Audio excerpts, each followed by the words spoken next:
வணக்கம் மாணவர்களே. அறிவியல் ஒரு சிறிய செயல்பாடு.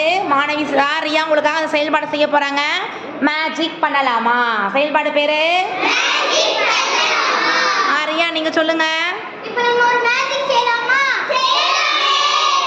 இந்த கர்ச்சீப்பை கீழ போட போறேன். இதுக்கு வடிவம் இருக்கா? இல்ல.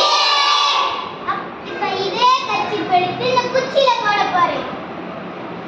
இப்போ இதுக்கு வடிவம் இருக்கா? இல்ல. என்ன வடிவம்? கூம்பு. அதே மாதிரி தான் நம்ம எலும்புகள் நம்மளுக்கு வடிவத்தை கொடுக்குது. நன்றி மாணவர்களே. சிறிய செயல்பாடு அவங்க சொன்னதை கவனிச்சிங்களா? இந்த குச்சி மாதிரி தான் நம்ம உடலுக்குடைய எலும்புகளும் நம்ம உடலுக்கு வடிவத்தை கொடுக்குது. சிறப்பாக செய்த மாணவிக்கு கொண்டு வந்த மாணவிக்கு வாழ்த்துக்கள். கிளாப் பண்ணிக்கோங்க.